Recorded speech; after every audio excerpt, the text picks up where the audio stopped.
Nafarroko iparraldeko bailara menditsuak, Oian Ezeak, Errekak, erdialdeko Eliza Romanikoak, Doneiako ebidea, hegoaldeko Baratzak edo eta Basamortua, Nafarroko paisai kulturalak anitzak eta aberatsak dira. Saio hontan, oinezko ibilbide ezberdinak eginen ditugu Nafarroko paisaia eta kultura ezagutzeko.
Gaur, Erriberriko gazteluan gaude, gaztelu erraldoia eta ikaragarri ederra, eta gaurko ibilbidea, Erriberriko gaztelutik Santa Brigida baselitzara joanen gara. Santa Brigidako eliza, baseliza, hemendik kilometro terdi gutxi gora bera dago, eta maiatzak 22an ospatzen da urtero hemen erromeria bat.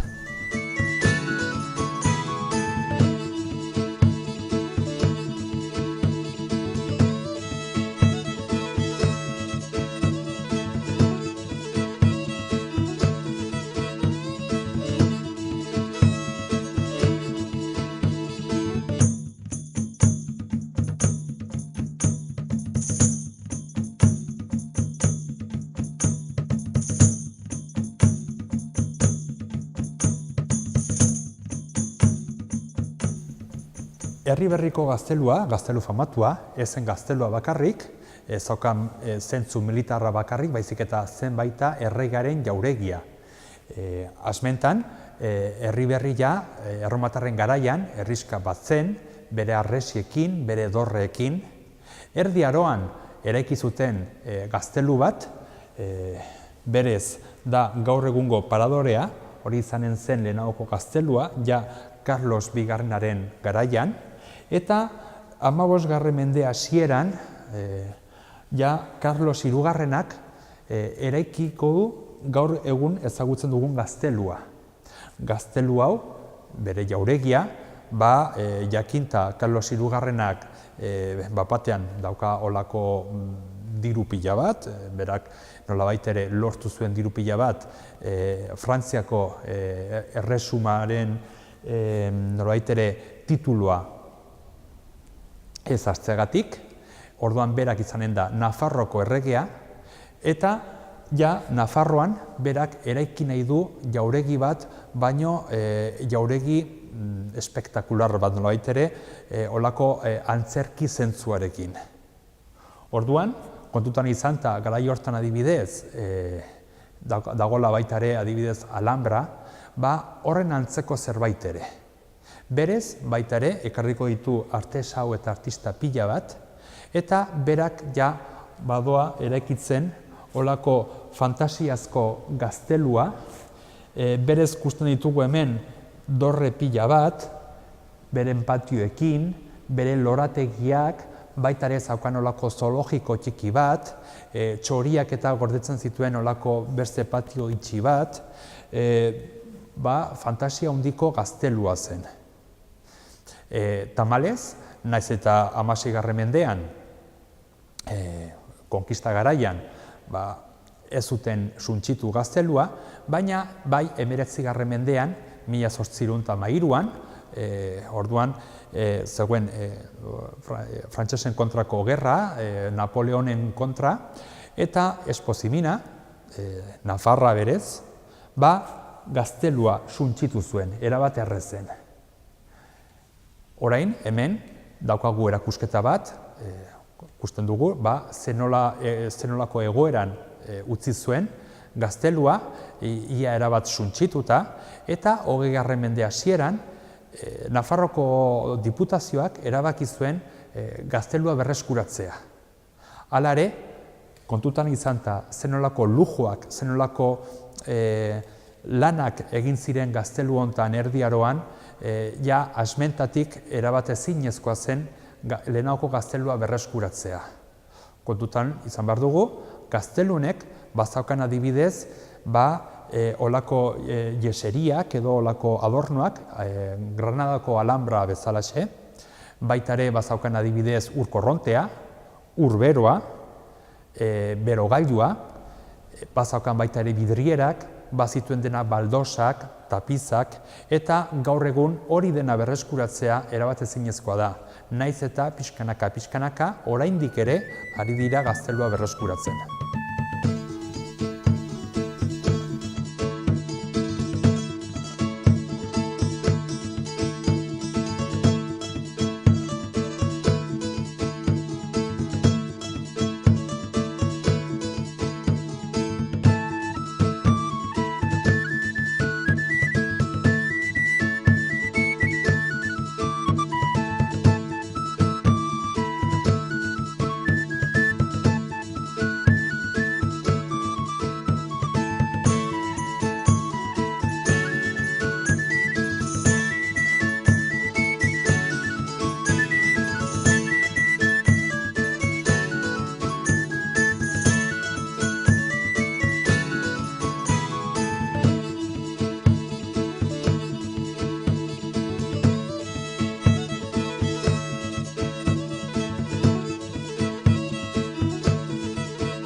Errekaren logelan gaude, Carlos Hirugarrenak hemen lo egiten zuen, berez erregeak hemen lo egiten zuen, eta erreginak berriz bazaukan beste logela handi bat.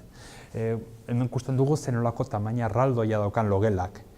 Gaur egun, paretak biluxik daude, hau da, harria agerian dago, baina kontutan izan behar dugu, garai hortan, hau dena, zegoela dena, dekorazioz gainezka betetak, hau da, leihoak bazituzten beren bidrierak, hor daukagu lurreko sua edo tximini erraldoia, kontutan izan behar dugu, gela handi hau dena berotu behar dela, eta gero baita ere paretak bazaukaten beren margoak, beren jeseriak, beren tapizak, lurra berriz baldosaz estalita zegoen, eta kasu batzuetan baita ere bazaukan gaur egun lur radiantea deitzen dena, ezta?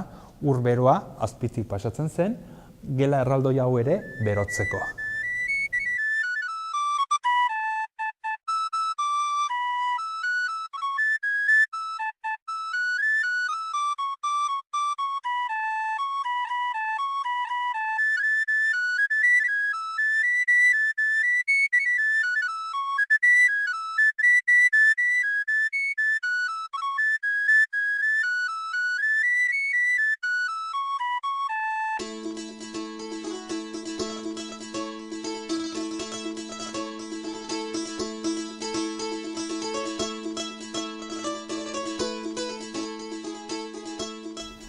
Hemen daukagu erreginaren logela, eta ez da erregearen logela bezain handia, baina baita ere dauka tximini erraldoi bat.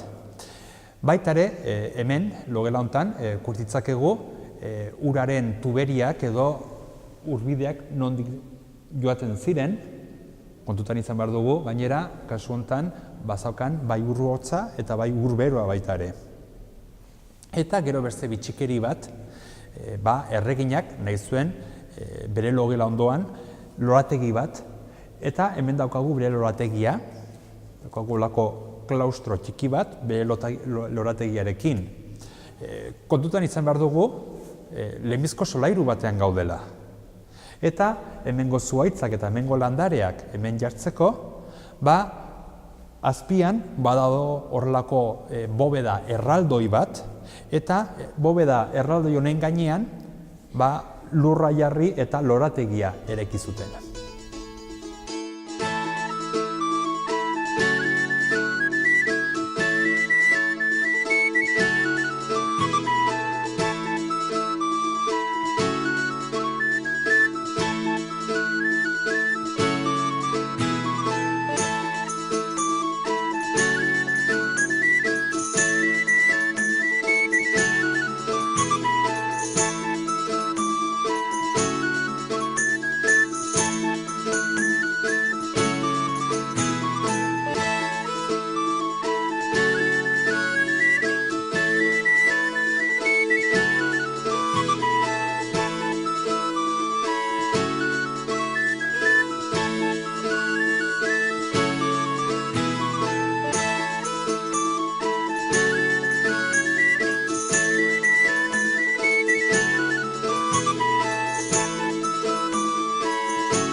Gaur nahiko egun nahasi dugu eta patian orain euriari du, baina hemen kurtzakegu patio txiki bat eta erran bezala Carlos Hirugarrenak eraikitzen olako fantasiazko jauregi bat eta adibidez zakoan baita olako zoologiko txiki bat, badiote baita zitula lehoiak eta guzi, eta kasu honetan patio txiki hau gaur egun patio de la Pajarera hemen zoriak zituen.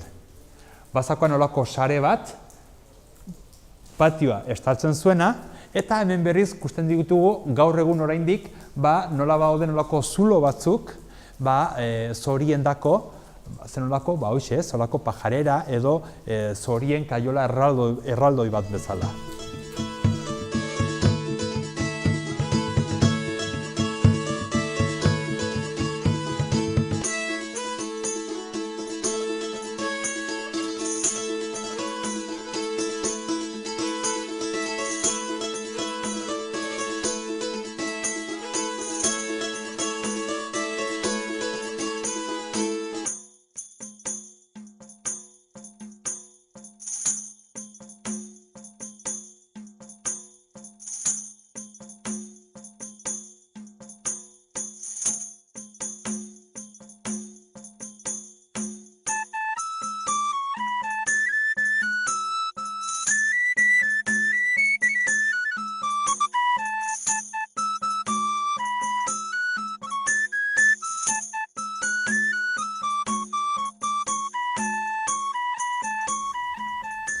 Hemen daukagu gela erraldoi bat, ikusten dugun hemen gainera gela honek dituen arko baita erraldoiak, eta gela honek asmentan funtzio bakarra zaukan.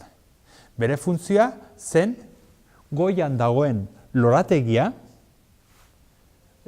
baita ere erreginaren klaustroa izena duen eraikina, hori dena nolabait ere sustatzea. Hau da, hemen goitien daukagu lehenago ikusi dugun lorategia, bere zuhaitzarekin, bere landarekin, eta hortarako eraiki zuten olako arko erraldoiak.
Oraintxe bertan, hemen gaude, Erriberriko gazteluan, berez erreginaren logelan, eta hemen daukagu Katrin, Giarte enpresaren kudeatzailea. Eta, Giarte, zer da, nortzuk zarete Giarte? Kaixo Peio egunon, eta ongi etorriak Erriberriko jauregira. Berez, Giarte zerbitzu turistikoak enpresa, orain dela 14 urte sortutako enpresa da. Javier Adot eta bion artean sortutako enpresa da. Eta gaur egun 19 lagun, 19 lankide lanean aritzen gara. Eta gure ardura edo gure lana bada turistiko edo ondare lekuak kudeatzea. Kudeatzen ditugun ondare lekuen artean garrantzitsuena Erriberriko errege jauregia, ezta?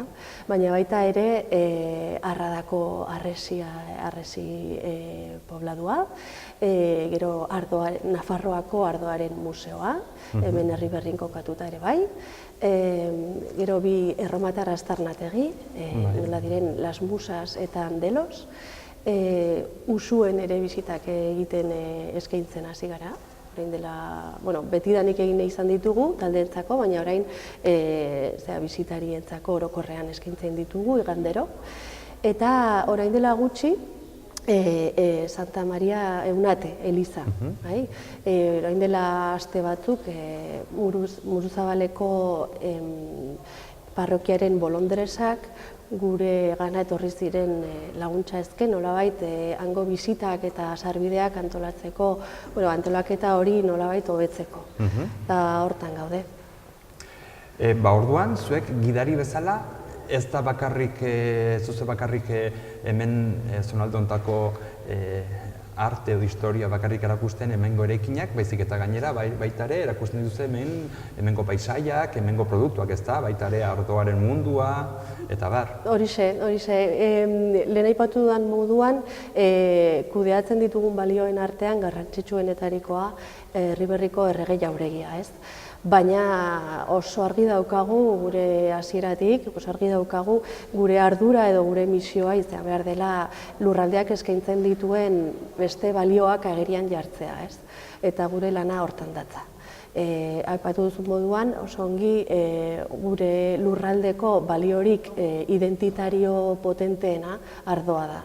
Eta alase gure bisitariei proposatzen dieguna behin Erriberrira iritsi, noski jauregia ezagutzeko, baina gure proposamena da abiapuntu bezala Nafarroako Ardo Museoa bisitatzea. Zergatik, inolako ezinbesteko aukera delako gure paisaia interpretatzeko eta gure lurraldea ulertzeko. Eta ardoari buruz ari gara, baina ardoaz aparte ere bai, paisaia beste ondare patrimonial oso garrantzitsuak ere lurraldeak eskaintzen dituena, eta, bueno...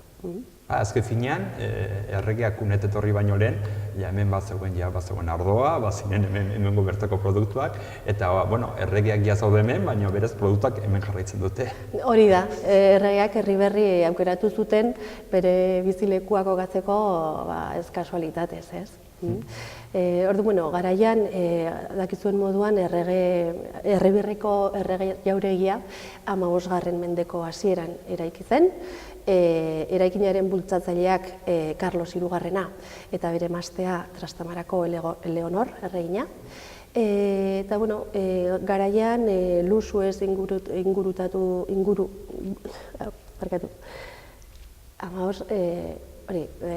Carlos Hirugarrena eta Trastamarako Leonor erreginak izan ziren eraikinaren bultzatzaileak, eta haiek hemen sortu zutena izan zen bere bizilekua, beraientzako eta elkarreuk ez dituzten beraien 8 seme-alabentzako, eta oso bizimodu lasaiaz eta luxuez inguratuko bizitzaz gozatu zuten hemen.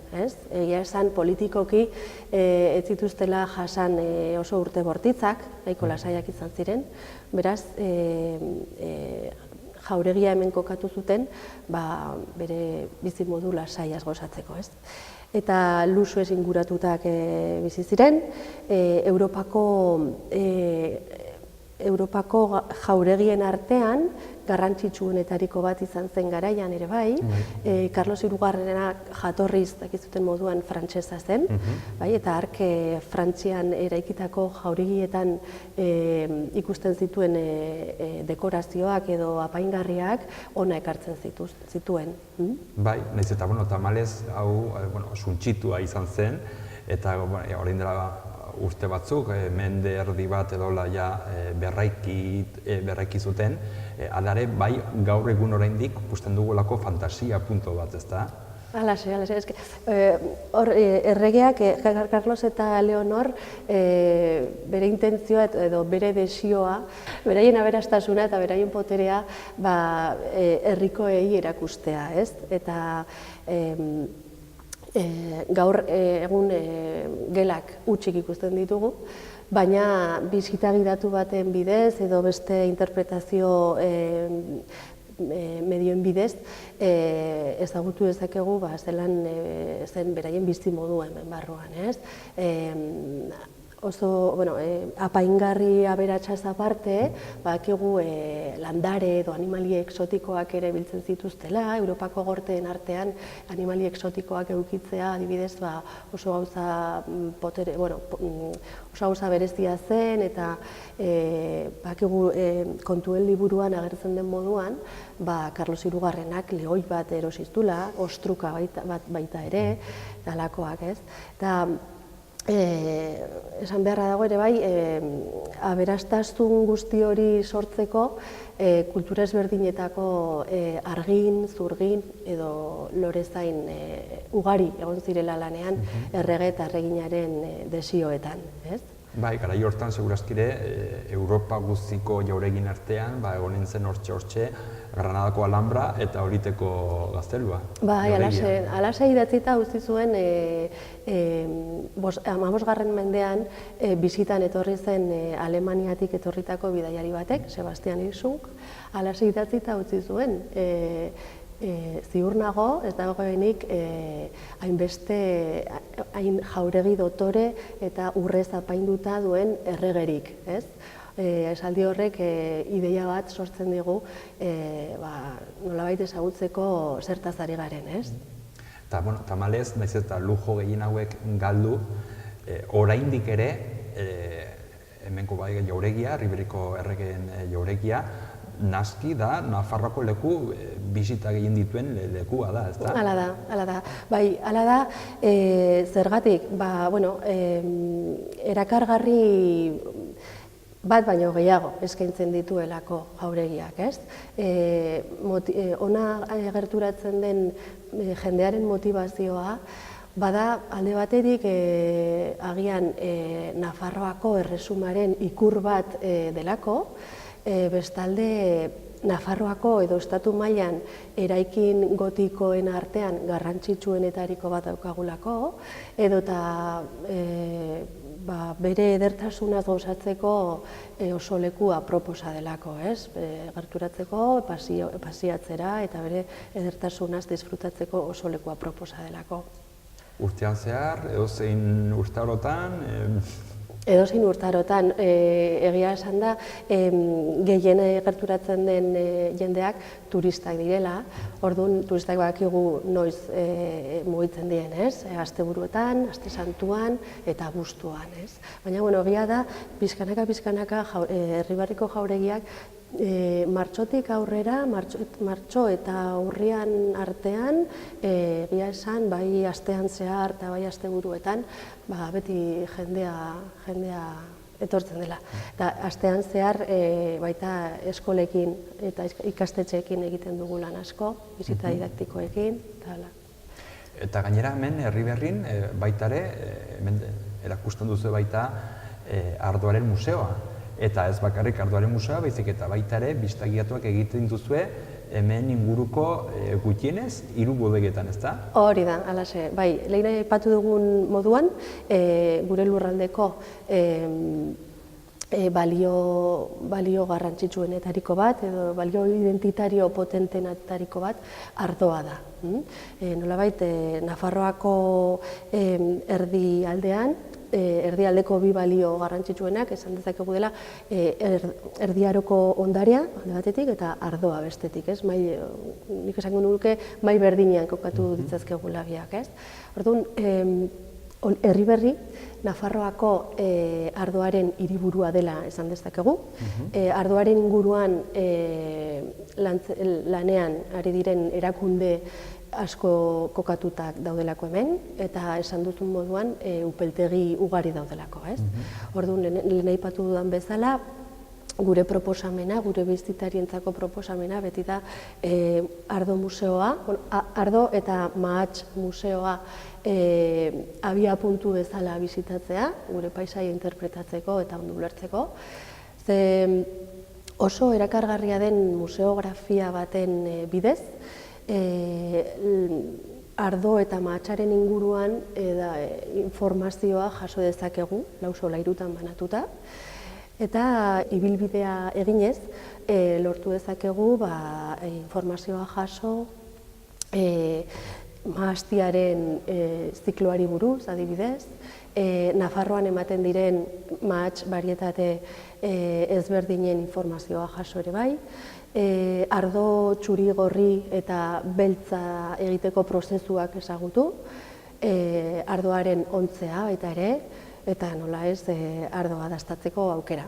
Bai, gu beraz oraindik ez dugu dastatu, gero saioa bukatzekin, elkarrizketa bukatzekin dastatuko dugu. Zarete joango dastatu gabe. Baina bai, egia da, orain arte egin ditugun saio guzti hauetan, aurkitu ditugu mahastiak, aurkitu ditugu ardo ezberdinak, museoan adibidez baitugu mota kuziko ardoak, baita Tebasen egon gara, Tebasen ze harremana zaukan ja baita, Frantziatik etorri ziren errege hauek, nola ekarri zuten adibidez, txanpainatik, ekarri zuten txanpaina, ezta?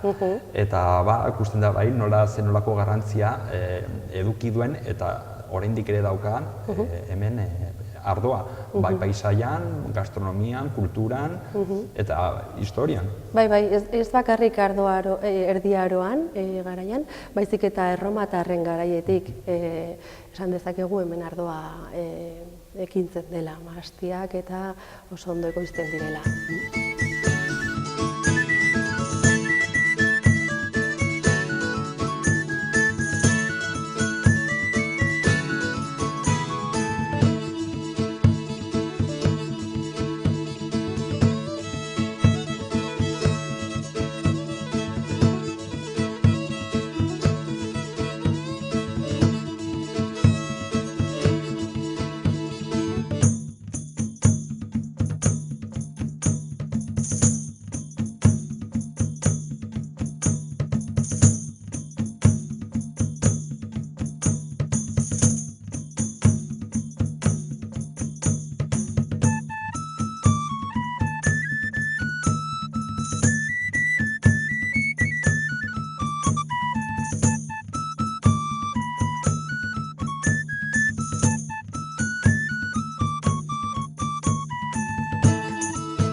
Gaztelu Zaharra alde batean eta Carlos Hirugarrenak eraikitako Gaztelu Berriaren tartean daukagu Santa Maria Eliza, Santa Maria la Real, eta berez hau eraikin hau baita ere da 13-14 mendeko eraikina, eraikin gotikoa, eta hemen ikusten dugu olako portiko eder bat, non eta agertzen zaigu Ama Birjina, eta baita ere, Ama Birjinarekin lotura daukaten pasaje ezberdinak. Daukagu adibidez, Angeirua tortzen zaiola eta berria ematera, nola izan behar den Jainkoaren ama. Baita ere, ikusten dugu nola Herodes erregeak manatzen duen erresumako hor guztiak hiltzea, eta hor daukagu baita ere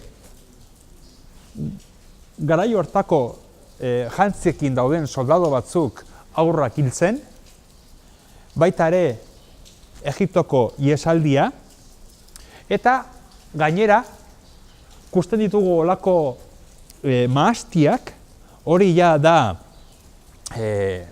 nahiko eredu gotikoa, nola daukagun hor olako mahastien ostoak, frutuak eta arrasongi eginak, harrian landutak, eta baita ere apostoloak, 12 apostoloak, 6 albo batean, eta bertze 6 apostoloak bertze alboan.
Kontutan izan eta Nafarroko erdialdean gaudela, hemengo klima mediterraneoak, mahastiak eta zekale ezberdinak aurkitzen ditugu. Batez ere, ardo bereziak prestatzen dira hemen, bai gorriak, beltzak, xuriak, mota ezberdineko ardoak, ardo batzuk arrasfamatuak direnak, Eta oraintxe bertan Ardoaren museoan gaude.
Eta hemen bukatzen dugu gaurko ibilbidea. Hemen daukagu Santa Brigidako baseliza, eta urtero maiatzan egiten da erromeria bat, Erriberrikoak honat etortzen dira, eta hemen egiten dute besta txiki bat. Orduan, erran bezala, gaur Erriberrin hasi dugu ibilbidea, gaztelua kusi, herria baita kusi ditugu, eta hemen daukagu ja bukaeran baseliza.